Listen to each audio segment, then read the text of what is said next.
Des livres plein les oreilles.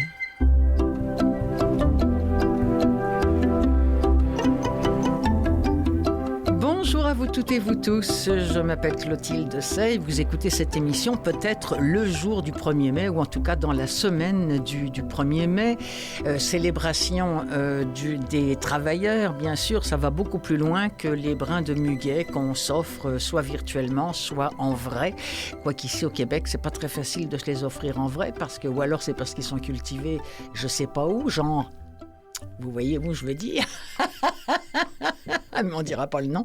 En tout cas, bon 1er mai à vous, bonne semaine du 1er mai et surtout à tous les travailleurs, puisqu'au départ, c'est une fête qui célèbre le travail de tous ceux qui se retrouvent où que ce soit dans un bureau ou derrière une machine. Alors, bonne fête du 1er mai à tout le monde. Et comme il n'y a pas de livre audio consacré ni au 1er mai ni au brin de muguet, je me suis dit, tiens, et si on allait au Portugal ?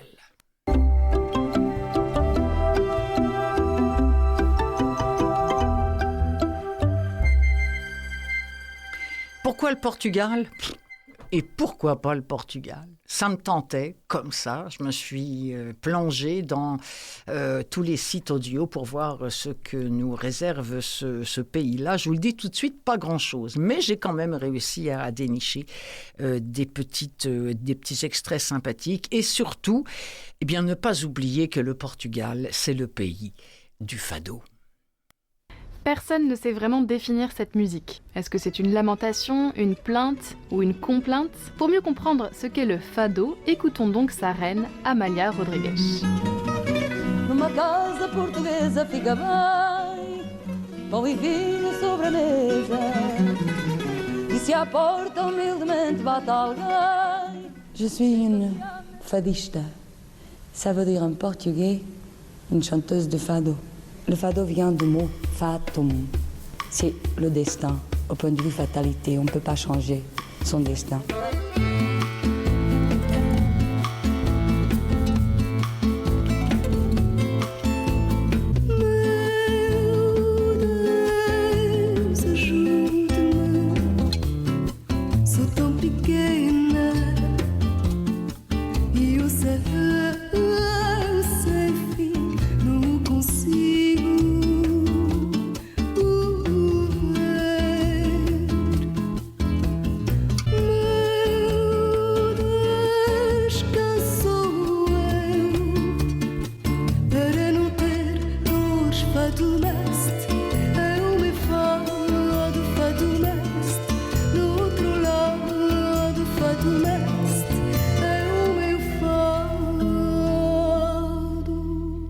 Et là, vous vous dites, non mais elle va pas bien, la Mersey. En principe, elle nous vante quoi, les livres audio. Et là, elle est partie sur l'audio, sur la musique. Ben oui, pourquoi pas, ça m'a fait plaisir de m'égarer un peu.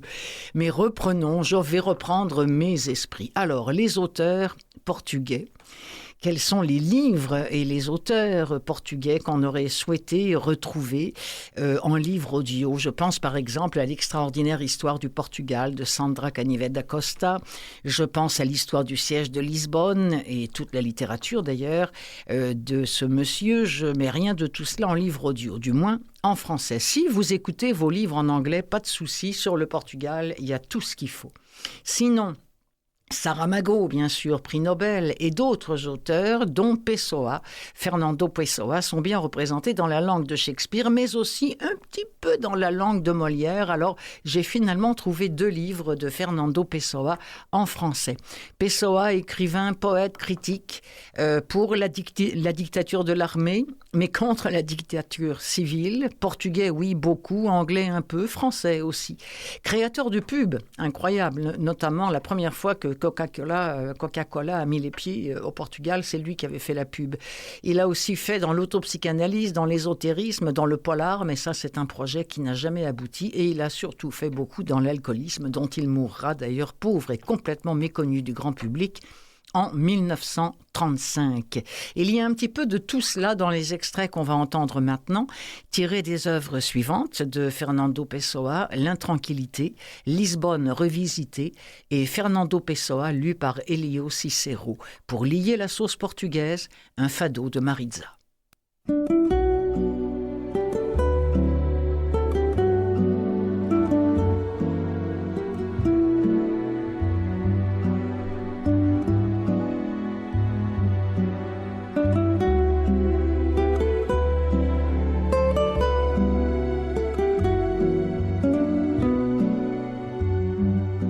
quel grand avantage que d'avoir l'âme disposée à l'envers. Au moins on écrit des vers, on écrit des vers, on passe pour un fou et puis pour un génie le cas échéant. Merveille des célébrités. J'étais donc en train de dire qu'au moins on écrit des vers. Or ça c'était à propos d'une jeune fille blonde. Mais laquelle? Trago fado no meu canto, canto à noite até ser dia. Do meu povo trago pranto, no meu canto amoraria. La fréquentation d'autrui est un supplice pour moi. Et je porte les autres en moi. Même loin d'eux, je suis encore forcé de les fréquenter. Je ne puis m'enfuir nulle part, sauf à me fuir moi-même.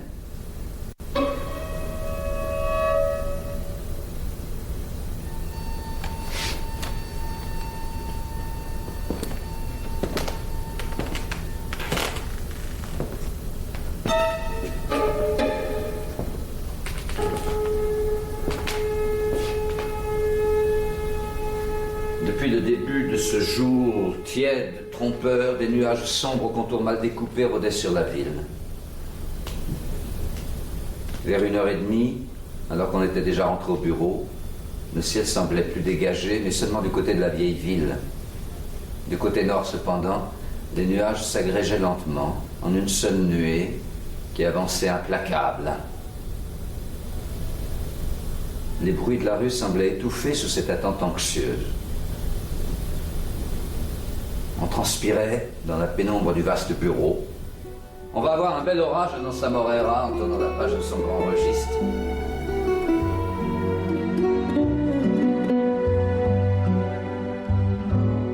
De mim só me falto eu, Senhora da minha vida. Do sonho digo que é meu e dou por mim já nascida. Mas reconheço, ao medir-me, que tudo isso é pensamento que não senti afinal. Temos, todos que vivemos, uma vida que é vivida e outra vida que é pensada. E a única vida que temos é essa que é dividida entre a verdadeira e a errada. Qual, porém, é a verdadeira e qual errada, ninguém nos saberá explicar. E vivemos de maneira que a vida que a gente tem é a que tem que pensar.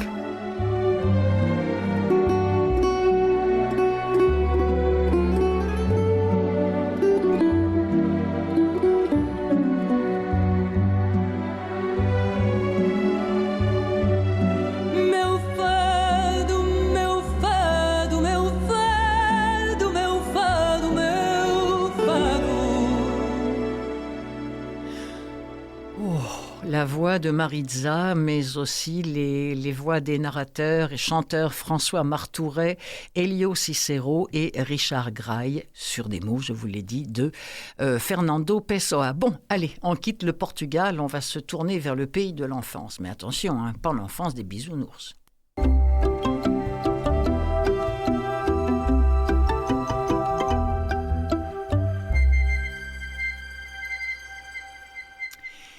Une enfance superbement représentée par les histoires éditées par les Talents Hauts.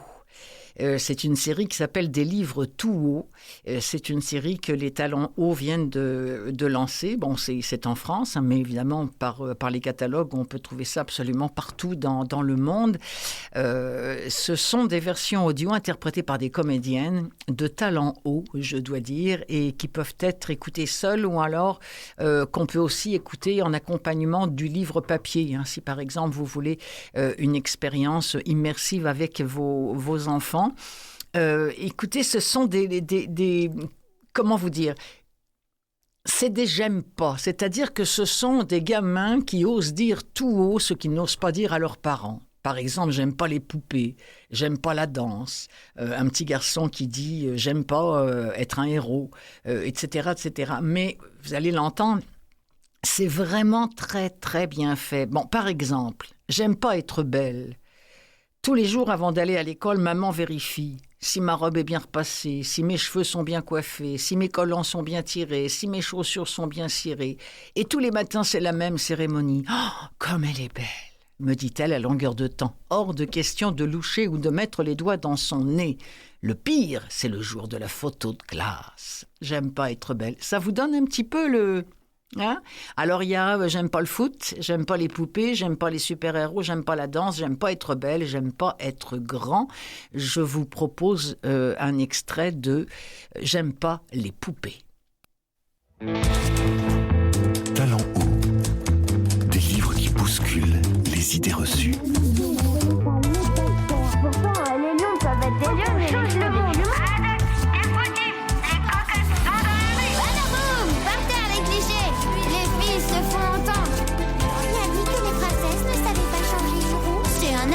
Je veux, moi, pas un mari.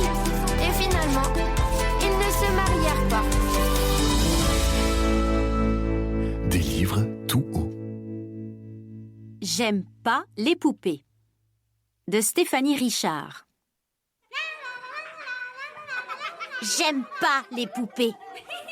Ni les maigres avec les longs cheveux jaunes, ni celles avec des têtes de vrais bébés, ni les molles toutes chiffonnées. Pourtant, on continue à m'en offrir. J'ai compté, j'en ai 34 et demi. Oui, et demi. Parce que Dominique, la poupée folklorique de Belgique, a perdu la tête dans un combat atroce contre Carabosse. Yeah! À chaque fois, c'est la même histoire. Regarde, ma chérie, je t'ai aussi pris la poussette, la layette, les chaussettes, la dinette et la balayette. Tu seras une petite maman parfaite. Mais je ne suis pas une maman, je suis une enfant. Et les enfants, parfois, ça pique des colères. Clac! Une jambe qui vole. Quick! Un œil en moins. Ouille! Tu m'écrabouilles. Mais la plupart du temps, les poupées restent bien rangées au fond de mon coffre à jouets. Pour mes 7 ans, ça n'a pas loupé. Mamie Esther m'a offert une grande poupée aux yeux ouverts.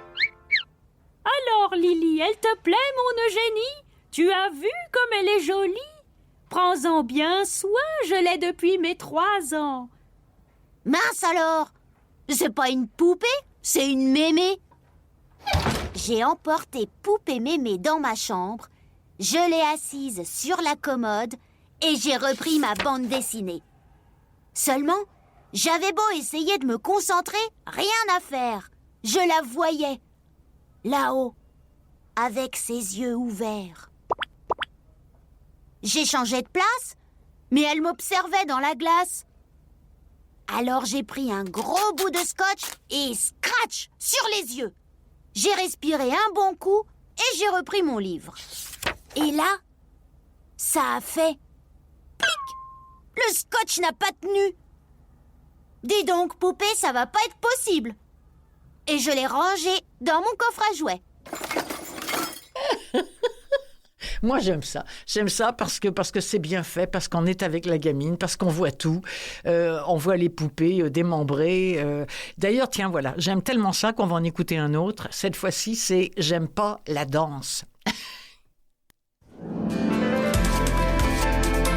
Talent haut.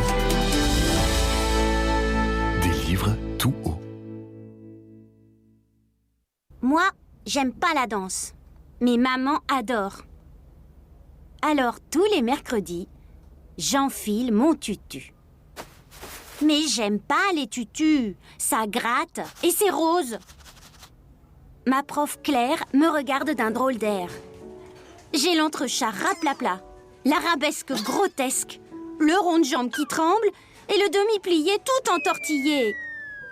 C'est que j'aime pas la danse. C'est très joli, mais je m'ennuie. Le pire, c'est le terrible grand écart. Allez, mesdemoiselles, un petit effort. Je veux voir vos jambes à 9h15. Enfin, juin arrive. C'est le spectacle de fin d'année. Nous allons danser devant papa, maman, tonton, tata, pépé, mémé et ma cousine Léontine, celle qui vit en Argentine. 12 petites sauterelles, 12 petits soleils avec leurs ombrelles s'ébrouent dans la lumière. La musique retentit. Instant suspendu. Puis gracieusement, comme emportées par le vent, 11 danseuses s'élancent vers la gauche. 11 ? Mais où est la 12e ? Dans la salle, le public glousse, pouf, avant d'éclater de rire. Je l'entends et ça me fait plaisir. Alors, d'un coup d'un seul, c'est décidé, je fais tout à l'envers. Des entrechats, hop là, des arabesques gigantesques, des demi-pliés tout étirés. Claire est désespérée. Avec tout ce qu'on a répété, me dit-elle entre deux sanglots et quelques trémolos. Mais pourquoi es-tu partie du mauvais côté? Tu aurais pu t'en apercevoir. Ah non, mais quelle histoire! Ben oui, mais je l'avais dit, j'aime pas la danse. Talent haut. Des livres tout haut. C'est adorable. Voilà, si vous voulez faire plaisir à vos gamins, vous faites les talents hauts. La série J'aime pas, vous allez trouver ça de toute façon sur tous les catalogues de France et de Navarre, y compris d'ici. Quoique ça, je ne sais pas si ça s'est rendu sur Nara. Mais allez donc, commencez donc par nara.com. Tiens, c'est le site d'ici au Québec et on ne sait jamais, vous allez peut-être tomber dessus aussi. Puisqu'on est avec les jeunes, êtes-vous allé voir le film qui raconte l'enfance de Frida Kahlo à Coyoacán, au Mexique, bien avant qu'elle ne devienne l'iconique artiste peintre qu'elle a été. Mais le saviez-vous? Est-ce que vous vous souvenez que ce film-là existe parce qu'au départ, il y a Sophie Fauché qui a écrit Frida, c'est moi, avec de magnifiques autoportraits qui révèlent, oui, sa beauté sombre, tout ce qu'elle a de plus beau, entre sa chevelure, tout le côté coloré, mais sa vie qui l'est peut-être moins et qu'elle nous raconte dans le livre audio qui s'appelle Frida, c'est moi, et qui est à l'origine de ce film dont on va d'abord entendre la courte bande-annonce et puis tout de suite après, on va enchaîner avec un extrait de Frida, c'est moi. Oh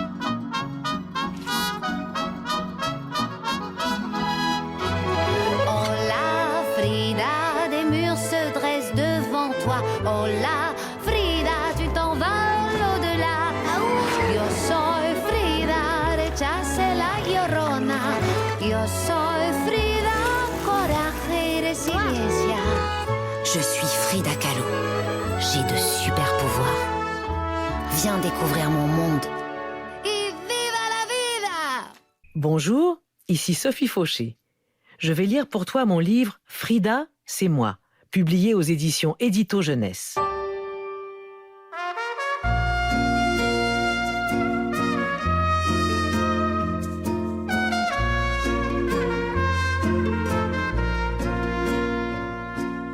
Oh là, c'est moi, Frida.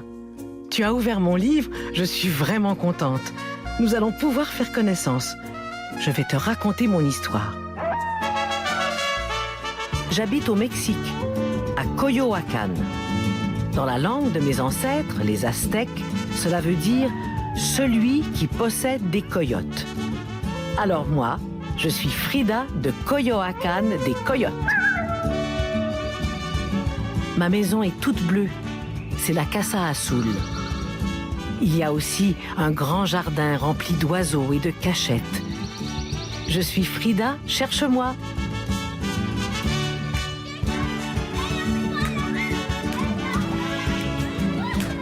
Maman, c'est la chef. Elle s'occupe de tout. Mes 3 sœurs s'appellent Mathilde, Adriana et la plus petite, Christina. C'est ma préférée. Elle est belle, elle est comme ma poupée. Je suis Frida numéro 3. Papa, c'est mon idole. Il s'appelle Guillermo. Il est beau, il est gentil, il a de grands yeux clairs qui voient tout. Il fait de la photographie et de l'épilepsie. Papa travaille dans une chambre noire. Il fait apparaître des photos dans l'eau. C'est magique. Elles sont en noir et blanc. Papa m'a montré comment les colorer. Il dit que je suis sa meilleure assistante. Je suis Frida à papa.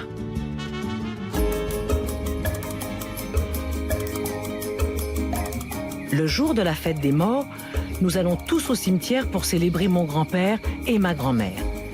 On apporte les plats qu'ils aimaient et toute la nuit, on mange, on rit, on chante en pensant à eux. Il y a des bougies partout, des fleurs, de la musique et aussi des pyramides de friandises. Je suis Frida Bonbon.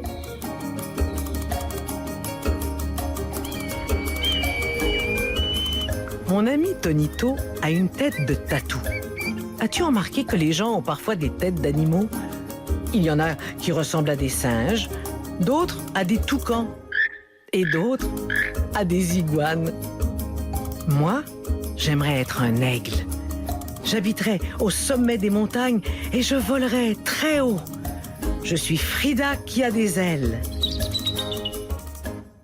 Oh, que c'est charmant d'entendre Sophie Fauché lire un extrait du titre du livre qu'elle a elle-même rédigé sur Frida Kahlo. Ça s'appelle « Frida, c'est moi » et je vous rappelle que vous pouvez peut-être voir encore, je l'espère du moins sur nos écrans, le film qui a été tiré de ce livre-là, Frida et moi. Le film, lui, s'appelle comment?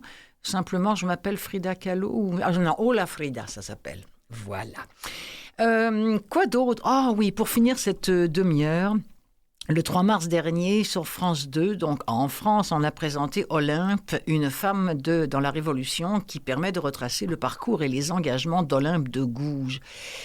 Alors vous vous dites, mais pourquoi elle nous en parle si c'est passé, puis en France? Parce que ça va sûrement être relayé par TV5 Monde, donc on pourrait regarder ça ici aussi.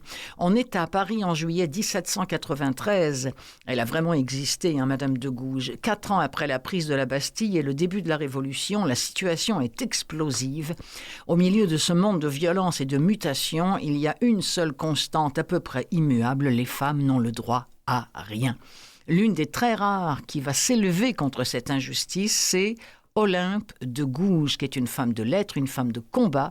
Olympe qui s'oppose frontalement à Robespierre. Olympe qui est arrêtée par la police d'État. On la transfère dans une maison d'arrêt en attendant son procès. Et au milieu des autres condamnés de toutes conditions, eh bien, Olympe va continuer de lutter. Et qu'est-ce qu'on lui doit à Olympe? On lui doit la Déclaration des droits de la femme et de la citoyenne. Ça a été enregistré 3 fois plutôt qu'une. Extrait. Voilà, madame. Voilà quels sont mes principes. En vous parlant de ma patrie, je perds de vue le but de cette dédicace. C'est ainsi que tout bon citoyen sacrifie sa gloire, ses intérêts, quand il n'a pour objet que ceux de son pays. Je suis avec le plus profond respect, madame, votre très humble et très obéissante servante de Gouges. Les droits de la femme. Homme, es-tu capable d'être juste? C'est une femme qui t'en fait la question. Tu ne lui ôteras pas du moins ce droit. Dis-moi, qui t'a donné le souverain empire d'opprimer mon sexe? Ta force? Tes talents? Observe le Créateur dans sa sagesse. Parcours la nature dans toute sa grandeur dont tu sembles vouloir te rapprocher et donne-moi, si tu l'oses, l'exemple de cet empire tyrannique. Remonte aux animaux. Consulte les éléments.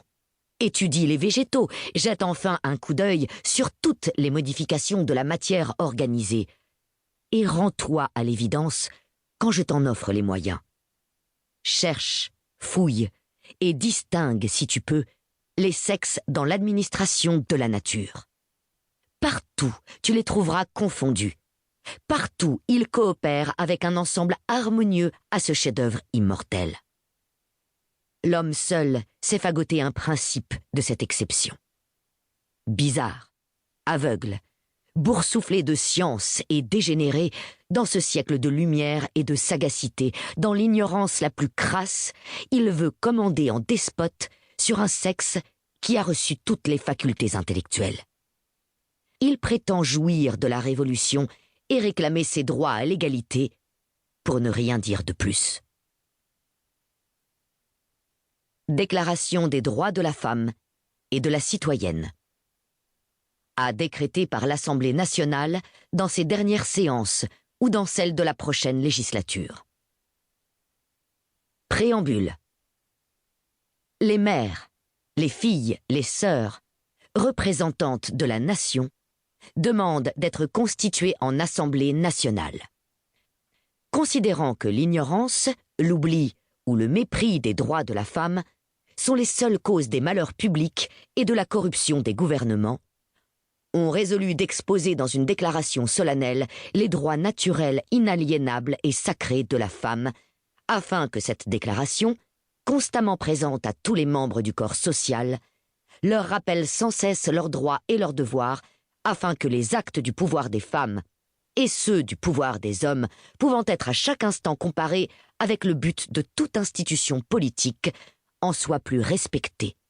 Afin que les réclamations des citoyennes, fondées désormais sur des principes simples et incontestables, tournent toujours au maintien de la Constitution, des bonnes mœurs et au bonheur de tous. En conséquence, le sexe supérieur en beauté comme en courage, dans les souffrances maternelles, reconnaît et déclare, en présence et sous les auspices de l'être suprême, les droits suivants de la femme et de la citoyenne. Article 1er. Et oui, car en effet, elle se fera guillotiner. Olympe de Gouges, interprétée ici par Marie Bouvier, du moins la première voix qu'on a entendue, et ce sera interprété par Julie Gaillet, autrement dit Madame François Hollande, quoi. Bon, je dis ça. Alors, ne manquez pas Gérald Cousineau dans quelques secondes.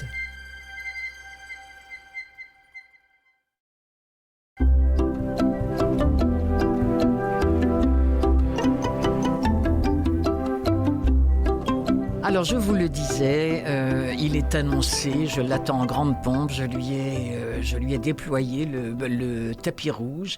Le voici, le voilà. Gérald Cousineau, bonjour. Bonjour Clotilde de Seille. C'est vrai que c'est plate, hein, Gérald Cousineau. Salut Gérald, comment ça va? Salut Claude, ça va pas trop mal. On aime mieux ça comme ça. Gérald, tu m'as fait une proposition en me disant, c'est bizarre que tu me parles de ce livre-là, parce que c'est pas une nouveauté, il a déjà quelques années, mais c'est une nouveauté en audio. C'est pour ça que j'ai trouvé ça intéressant que tu nous parles d'eux. Ça m'étonne que d'ailleurs ce livre est paru seulement en audio aussi tard. Parce que le livre dont je parle, bon, j'ai un trou de mémoire. 1000 soleils splendides. 1000 soleils splendides, c'est extrait d'un poème d'ailleurs. Alors, je suis étonné que ce livre ait mis tant de temps à être en format audio en français. Eh bien oui. Eh bien oui. Voilà, qu'est-ce que tu veux? À un moment donné, à un moment donné, c'est ça. Après les cerfs-volants de Kaboul, ils se sont peut-être dit, on devrait peut-être, voilà, hein. Donc, deuxième roman de M. Khaled Hosseini. Un écrivain américain, ces deux livres ont été écrits en anglais, mais un écrivain américain né à Kaboul en 1965, donc en Afghanistan. Et son premier roman, Les Cerfs-volants de Kaboul, ça a été un succès mondial. Oui. Vraiment un best-seller mondial, comme on dit. Alors, le deuxième, qui est apparu quelques années plus tard, soit en 2007, ça fait quand même... oui, ça fait 18 ans hein, maintenant, je crois. Oui, c'est fou. Non, c'est ça vient d'arriver sur le marché. Il en a écrit un troisième depuis. Mais donc, ce roman, paru en 2007, simultanément... non, aux États-Unis, je pense que c'était 2005, je ne suis pas certain. En tout cas, Belfond, en France, l'a fait paraître en français en 2007. Donc, nous sommes bien sûr en Afghanistan, parce que les Cerfs-volants de Kaboul s'y déroulaient aussi, évidemment. Donc, nous sommes en Afghanistan, et au moment où les Russes ne sont pas encore là, mais ils s'amènent.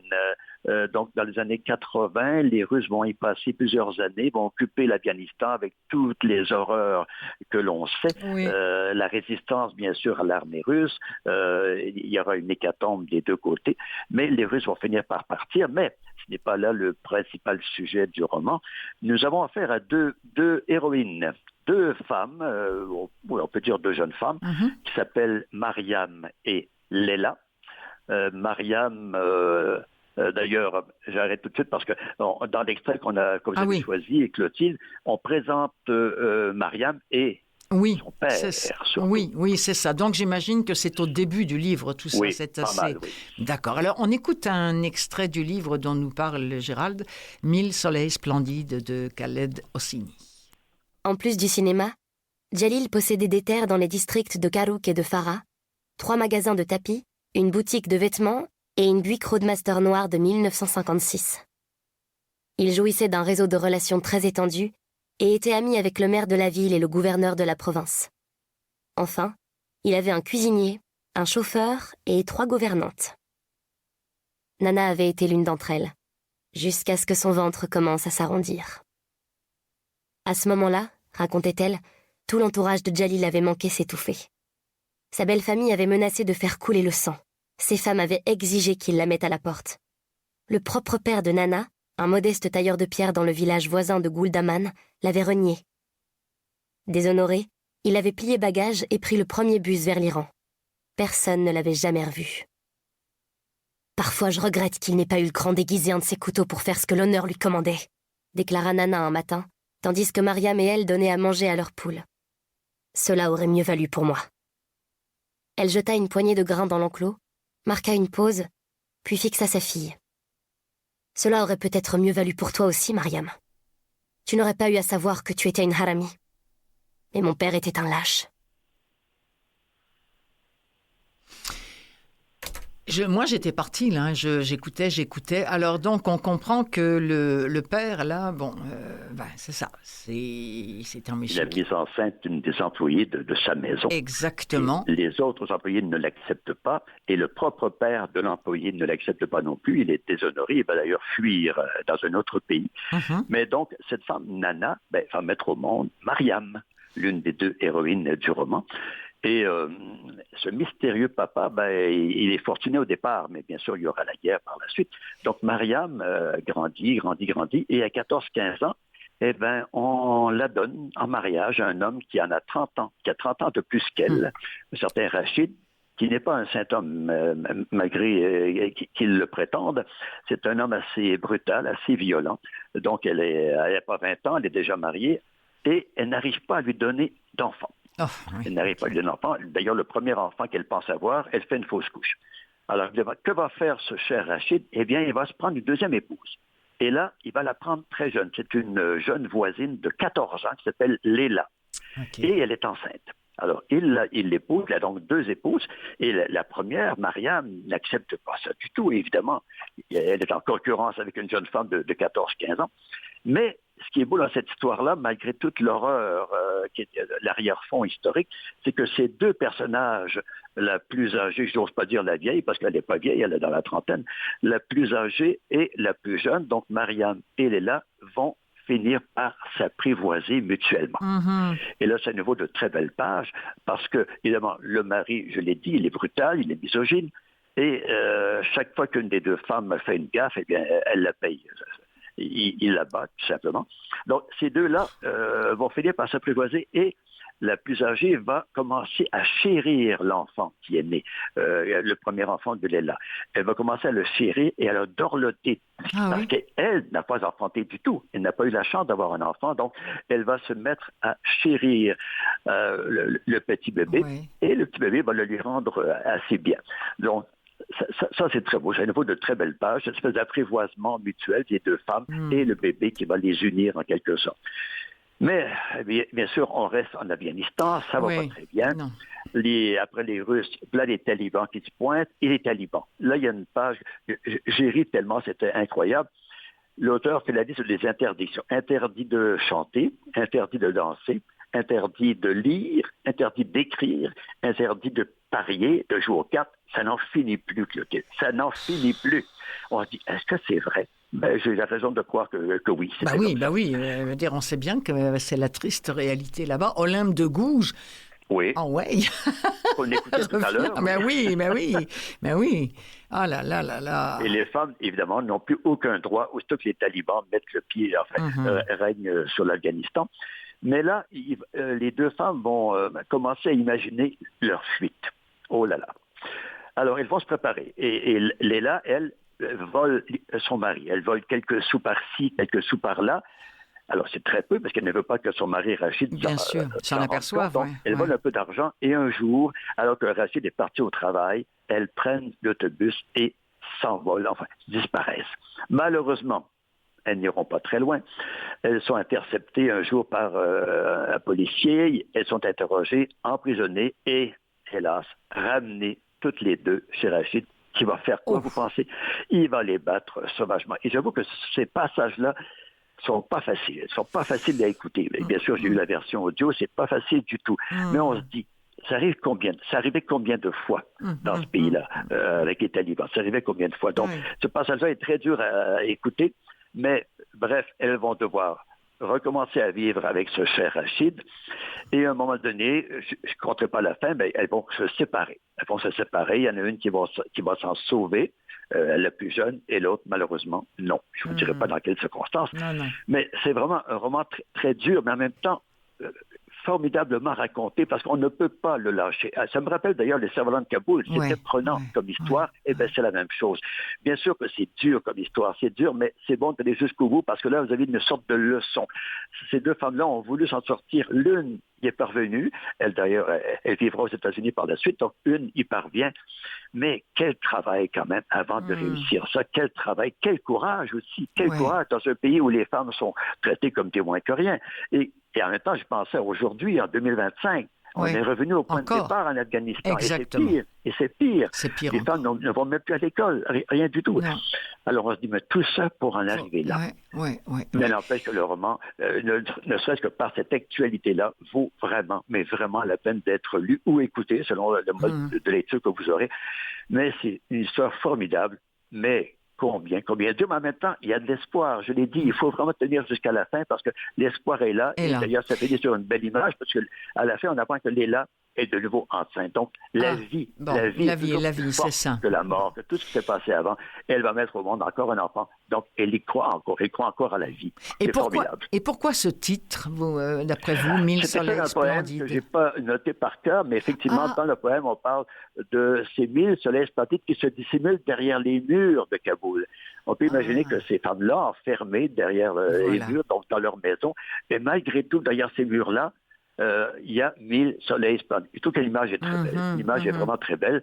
Je ne connais pas le poète qui a écrit ça, mais l'image est vraiment très belle. Et juste dans ces trois mots-là, il y a un espoir incroyable. Donc, il faut pas lâcher. Et ces deux femmes-là décident de ne pas lâcher, même si l'une finit mal. Enfin, voilà.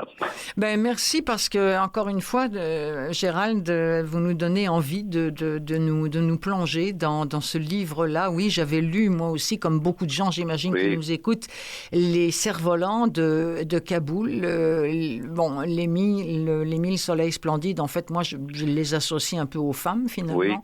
Elles nous donnent vraiment envie de connaître cette vie de chaos, cette vie de violence. Et comme vous le dites vous-même très bien, qui existe encore, c'est même pire en 2025 que lorsque le livre, du moins qu'à l'époque où ce livre a été décrit, que la description de ce livre en fait, c'est une catastrophe totale.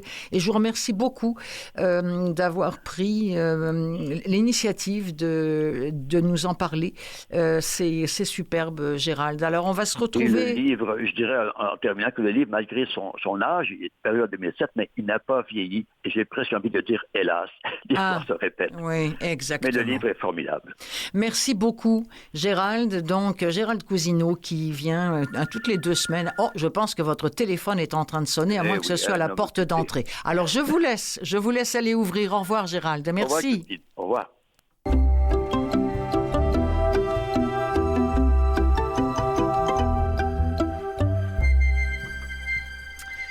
Waouh, 1000 soleils splendides de Khaled Hosseini dont vient de nous parler Gérald. Moi, j'ai des nouveautés pour vous.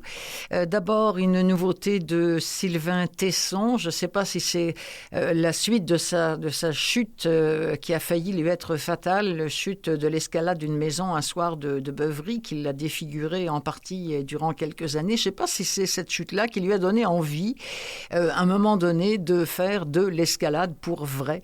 Alors, Sylvain Tesson a contacté un ami qui s'appelle Daniel Dulac et ils ont décidé à un moment donné en 2020, en plein confinement, de narguer la Loa et de gravir, mais de gravir pas forcément des montagnes, mais des rochers célèbres, et notamment le rocher de la fameuse aiguille d'Étretat qu'on a découvert dans l'aiguille creuse, notamment de Maurice Leblanc. Alors au sommet de ce Piliers de la mer, c'est le titre de ce livre-là, Les Piliers de la mer, cette espèce de baroudeur de l'extrême qui est Sylvain Tesson, va à la rencontre de toutes sortes d'émotions et vraiment pour lui, il a enfin la sensation d'immensité dont il a toujours rêvé. C'est un vrai déclic que de gravir l'aiguille creuse d'Étretat et après, eh bien, ils vont en faire plein contre vents et marées à travers le globe. Mais d'abord, les voici à Étretat, sous la plume de Sylvain Tesson, c'est lu par Thierry Blanc, extrait de Les Piliers de la mer.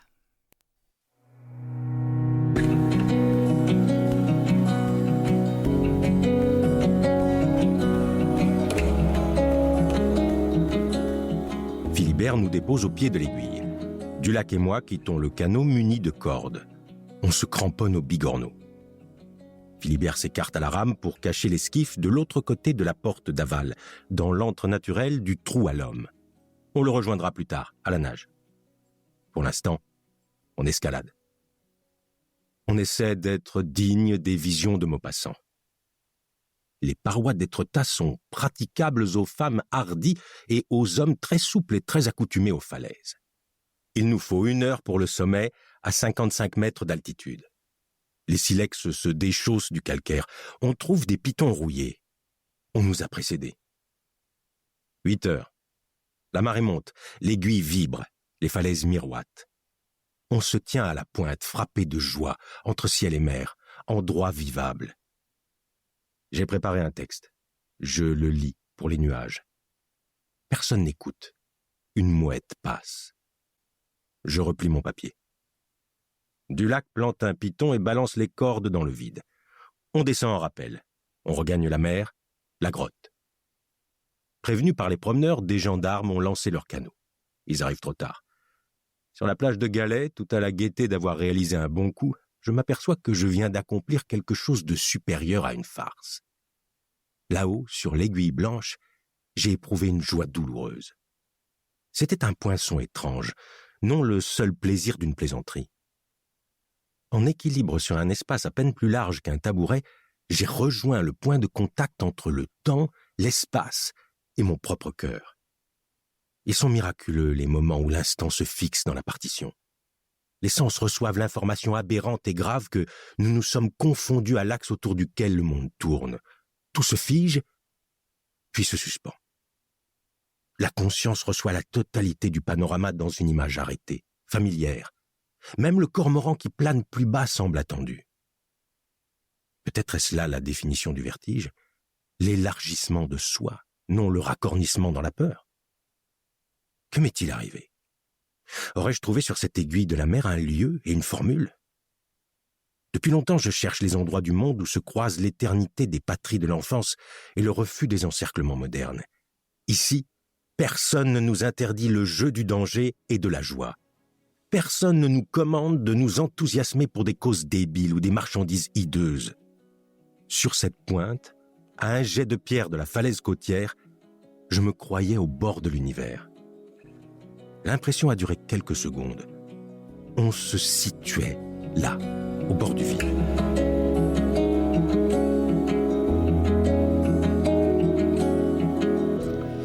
Ah, c'est magnifique, magnifique, magnifique. C'est pas la première fois que Tesson nous fait vivre ces expériences et ces aventures partout autour du monde. Et on l'en remercie parce que sa plume est tellement... J'allais dire tellement vrai. Tu sais, on y est, il me semblait sentir le vent siffler en haut de ce pic, là, comment il dit, pas plus grand qu'un tabouret. Oh boy, remarquez, moi, j'aurais jamais pu y aller, mais justement, je l'ai vécu avec lui. Et je le remercie, Sylvain Tesson, de nous avoir offert Les Piliers de la mer, lu en livre audio par Thierry Blanc. Ça vient de sortir, hein. C'est sorti le 10 avril dernier. Un autre qui est sorti au mois de mars, alors là, on change complètement d'atmosphère, on tombe dans le polar bien sanglant. Il y en a beaucoup d'entre vous qui aimaient ça, alors il ne faut pas gâcher son plaisir. Si vous en voulez un vrai... Un qui sent fort, là, vous savez, un petit peu gluant, un petit peu tout ça, eh bien, allez vous plonger dans Survivante de Cédric Cyr, c'est lu par Ariane Brousse, et vous y découvrirez en 12h20, donc c'est quand même une assez grosse brique, de ces femmes, des femmes qui ont soif de justice et de vengeance parce qu'elles ont traversé l'enfer. Il y en a une d'elles, une des proies qui a survécu, et proie, elle ne le sera plus jamais et elle a décidé de venger toutes les autres et elle n'a d'autre choix pour se relever qu'une vengeance et une traque contre les bourreaux. Mais si le sang appelle le sang, la vengeance aussi, alors n'imaginez pas que ça va se faire en douceur. Ce ne sera pas dans la dentelle. Extrait de Survivante de Cédric Cyr.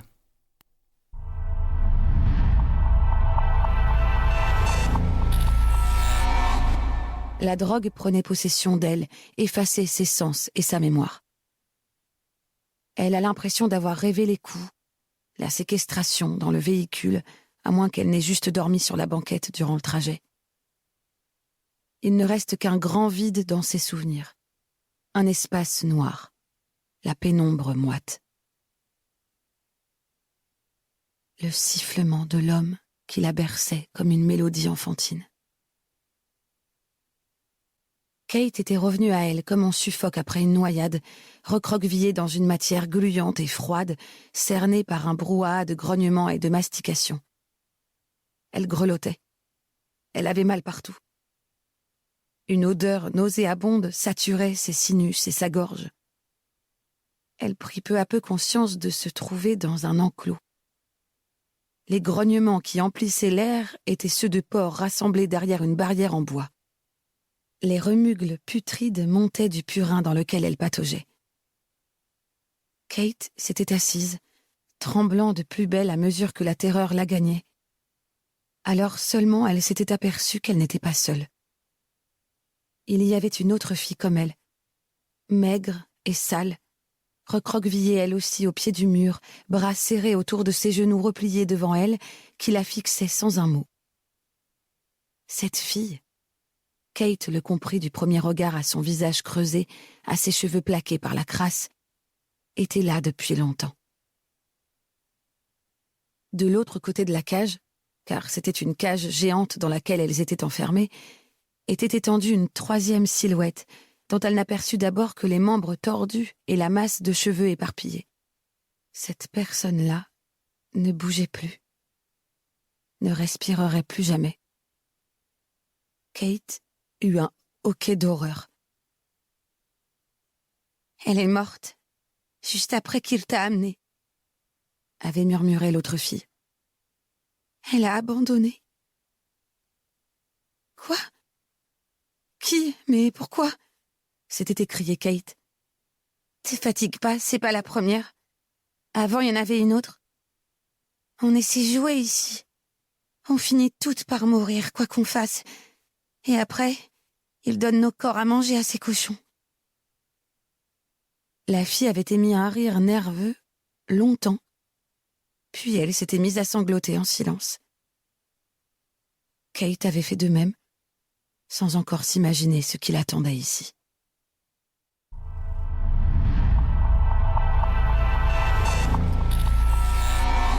Moralité, ne vous fiez pas à autrui. Bon, alors... Excusez-la. Un lecteur a dit en parlant de ce livre-là, et vous l'aurez compris certainement, c'est que le système dans le livre en question est complètement biaisé. Les forces de l'ordre ont complètement abandonné l'essentiel de leur travail et c'est pour toutes ces raisons-là que la fameuse Kate, qui elle va s'en sortir, là va déployer tout l'arsenal de violence le plus incroyable. Enfin, je dis ça parce qu'on me l'a dit, quoi, parce que c'est le genre de truc que généralement rendu à la page 50, ça marche plus. Bon, alors, on quitte l'univers des cochons et des survivantes et on s'en va dans l'univers de Jean-Christophe Ruffin, avec son personnage d'Aurel le Consul, les aventures d'Aurel le Consul, Aurel Timescu, qui, cette fois-ci, fait l'objet d'une promotion. Alors, le voici, l'Aurel en question, le premier qui me dit « et hardi à une claque », le voici donc en Europe, ou presque, il est nommé en Albanie. État voisin de la Grèce et de l'Italie, mais l'Albanie qui n'est pas un pays comme les autres. C'est un territoire somptueux, certes, entre mer et montagne, qui donne une apparence de paix, mais c'est pas si paisible que cela. Au fil des siècles, il y a eu bien des invasions en Albanie. On a souffert notamment de dictatures terribles. Et le peuple, du moins dans le livre, se protège en se forgeant ses propres lois. Un espèce de code de l'honneur, surtout dans les campagnes, régit tous les aspects de la vie jusqu'à la vengeance. Alors est-ce pour cela qu'on peut y mourir 2 fois, comme on le dit ? Un certain Marc Lumière, qui vient d'être assassiné à Chamonix, mais est officiellement mort 30 ans plus tôt en Albanie, fait par exemple l'objet d'une enquête. Alors Aurel, comme toujours, c'est lui qui va aller fouiller là-dedans pour comprendre ce qui se passe. Je vous propose un extrait de Le Revenant d'Albanie et les aventures d'Aurel le Consul de Jean-Christophe Ruffin, lu par Vincent de Bouard.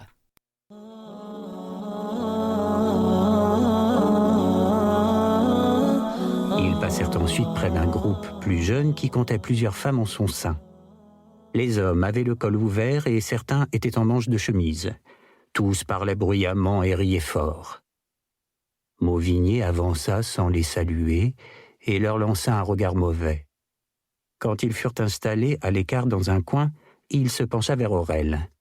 « La réforme du Sénat a un peu changé notre population », fit-il en secouant ses badigouins d'un air désapprobateur. Puis, sur un ton plus bas, « Des sénateurs d'extrême gauche. Un peu bizarre l'association de ces 2 mots, vous ne trouvez pas ? Comme si on disait « une chambre au Ritz avec les toilettes sur le palier ». Il fut secoué d'un rire caverneux qui semblait sortir d'un Aven des Causses. Aurel se dit qu'il avait bien fait de porter une cravate. Sollicité par le serveur, Mauvigné commanda des menus et 2 bouteilles de vin. « Le rouge, c'est pour moi, mais je crois me souvenir que vous préférez le blanc. » Il se cala sur sa chaise et dévisagea Aurel. « Vous n'avez pas beaucoup changé depuis Bakou. Meilleure mine, peut-être. J'imagine que c'est le soleil du Mexique. » « Je suis rentré la semaine dernière. »« Je sais.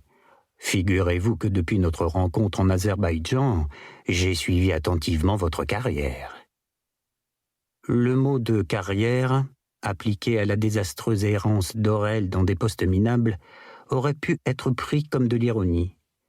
Mais Mauvigné n'était pas du genre à juger les hommes selon les critères de la haute administration qu'il n'omettait jamais de qualifier de parisienne. Son bon sourire montrait qu'il avait pour Aurel une sincère affection. « J'ai longtemps attendu de pouvoir vous manifester ma reconnaissance pour ce que vous avez fait pour moi, » dit-il.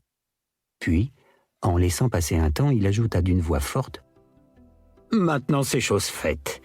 Je viens d'être nommé président de la commission des affaires étrangères du Sénat. »« Toutes mes félicitations !» s'exclama Aurel en s'inclinant si cérémonieusement que son front buta contre son assiette. Mauvigné leva la main pour couper court à toute flagornerie. Aucun compliment ne se hausserait jamais à la hauteur de l'admiration qu'il nourrissait pour lui-même. Alors, autant rester simple. « Figurez-vous, reprit-il pour revenir au concret, que je conçois surtout ce poste comme un moyen de rendre justice. Vous n'ignorez pas qu'avant d'être élu, j'avais un cabinet d'avocats. La justice, c'est ma grande passion. La vôtre aussi, je crois.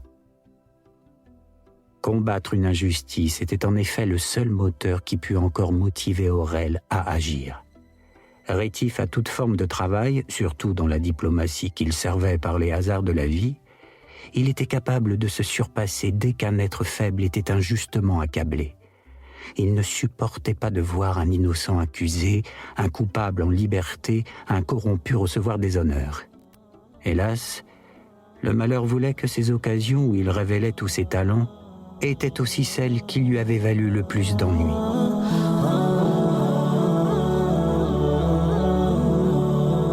Voilà un extrait de Le Revenant d'Albanie de Jean-Christophe Ruffin, Les aventures d'Aurel le Consul, lu par Vincent Debouard, qui vient mettre un terme à cette émission, ma foi, plein de saveurs étrangères. À la semaine prochaine.